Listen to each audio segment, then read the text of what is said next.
మకర రాశి.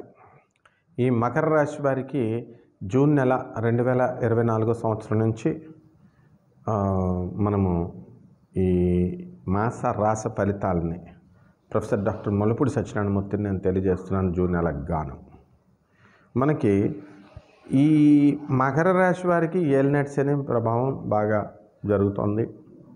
అయితే ధనస్థానంలో ఉన్నటువంటి శని యొక్క ప్రభావం వలన వృత్తి, వ్యాపార, ఉద్యోగ విషయాల్లో ఏమాత్రమూ సమస్య లేకుండా వృత్తులు వెళ్ళిపోతున్నాయి. ఇక రాహు యొక్క పొజిషన్ కూడా చాలా బాగుండటం వల్ల అన్ని రకాల వ్యాపారాలు ఈ మకర రాశి వాళ్ళు చేసేటటువంటివన్నీ కూడా బ్రహ్మాండంగా కలిసి వస్తాయి.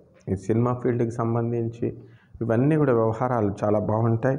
మరి 12 జూన్ నుంచి ఈ యొక్క శుక్రుడు మిథున రాశిలోకి ప్రవేశించడం, కాబట్టి ఈ షష్టమ స్థితిగతుడైనటువంటి శుక్రగ్రహ ప్రభావం వలన మొదట 2 వారాలు చాలా అద్భుతంగా ఉంటాయి, తర్వాత 2 వారాలు యావరేజ్గా ఉంటాయి అన్నమాట. అంటే సినీ, సంగీత, సాహిత్య రంగాలలో ఉన్నటువంటి వాళ్ళందరికీ కూడా మంచి అభివృద్ధి అనేటటువంటిది కనబడుతుంది.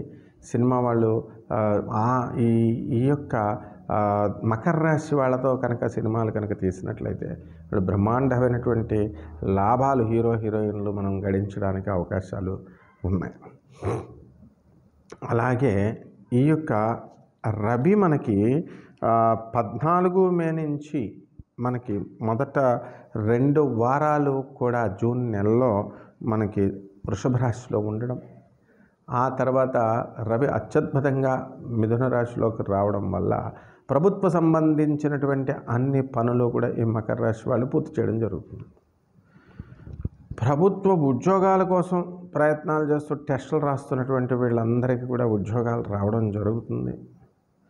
టీఏలు, గవర్నమెంట్ ఉద్యోగస్తులు ఎవరైతే ఉన్నారో వాళ్ళందరికీ కూడా టీఏలు, డిఏలు, అరియర్స్లు ఇవన్నీ కూడా వచ్చేయడం జరుగుతుంది.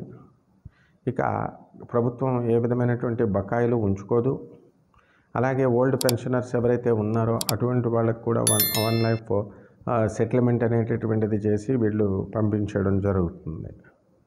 అయితే ఈ యొక్క మకర రాశి వారికి బంధువుల నిమిత్తము వీరు వివాహ కార్యక్రమాలు ఇవన్నీ కూడా జరిపించడం జరుగుతుంది. ఇప్పుడు అర్ధాష్టమ కుజుడ గ్రహం 1 జూన్ నుంచి మేషరాశిలోకి ప్రవేశించడం వల్ల కుటుంబంలో ఇంతవరకు పెండింగ్లో ఉన్నటువంటి అన్ని గొడవలు కూడా అవన్నీ కూడా ఒక విధంగా దారికి వస్తాయి. చక్కగా ఈ కుటుంబంలో శాంతి అనేటటువంటిది ఒక పెద్ద తుఫాన్లాగా ముందు గొడవలు వచ్చి ఆ తర్వాత అవన్నీ కూడా సద్దుమణిగిపోతాయి.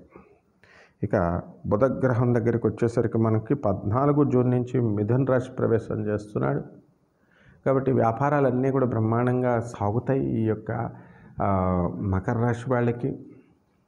మరి ఇనుము సంబంధించి వెల్డింగ్ షాపులు, ఆటోమొబైల్ షాపులు, ఆయిల్స్, ఫ్యాట్స్ ఇలాంటివన్నీ కూడా బ్రహ్మాండంగా సాగుతాయి. అలాగే మనకి ఈ యొక్క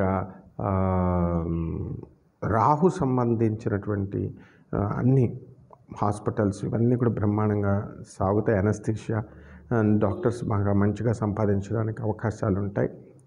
ప్రొఫెషనల్స్ అయినటువంటి చార్టెడ్ అకౌంటెంట్స్, అడ్వకేట్స్, ఈ డాక్టర్లు వీళ్ళంతా కూడా అద్భుతంగా సంపాదించడానికి అవకాశాలు వీళ్ళకు ఉంటాయి. ఈ మకర రాశి వాళ్ళు ప్రమోషన్ కోసం వెయిట్ చేస్తున్నటువంటి వాళ్ళు ఉన్నారు. ఆల్రెడీ ప్రమోషన్ వచ్చింది. ప్రమోషన్ వచ్చిన తర్వాత వీళ్ళు భర్త వేరే చోట, భార్య వేరే చోట ఉద్యోగాలు చేస్తున్నటువంటి వాళ్ళు చాలామంది ఉన్నారు.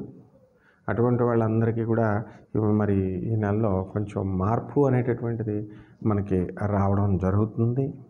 ఒకే చోటకు వీళ్ళకి ట్రాన్స్ఫర్ తీసుకురావడం ద్వారా వీళ్ళు కాస్త ఎక్కువ హ్యాపీగా ఉన్నట్టుగా మనకి అర్థమవుతుంది.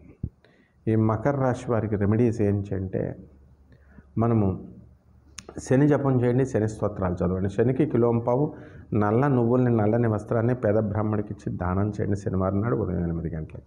నవగ్రహాల చుట్టూ ప్రదక్షిణ చేయండి చక్కగా. ఆ తర్వాత శనికి చక్కగా మనము తైలాభిషేకాన్ని చేయండి. ఓం శనేశ్వరాయ నమః అనే మహామంత్రంతో అందరూ చేయొచ్చు ఎవరికి వాళ్ళు. మరి ఈ విధంగా కనుక చేసినట్లయితే బ్రహ్మాండంగా ఉంటుంది. శని ఒక గొప్ప గురువు, ఒక గొప్ప దైవం అని తెలుసుకోండి. అంతేగాని మామూలుగా ఏదో అంటరాని వాళ్ళలాగా మీరు పూజలు చేసేసి బయటకు వచ్చి కాళ్ళు కడుక్కోవడం ఇలాంటి పనులన్నీ కూడా చేయకూడదు. ఈ విధంగా చేయండి. శనీశ్వరుడి యొక్క పరిపూర్ణ కటాక్షం మీ మీద లభిస్తుంది. శుభమస్తు.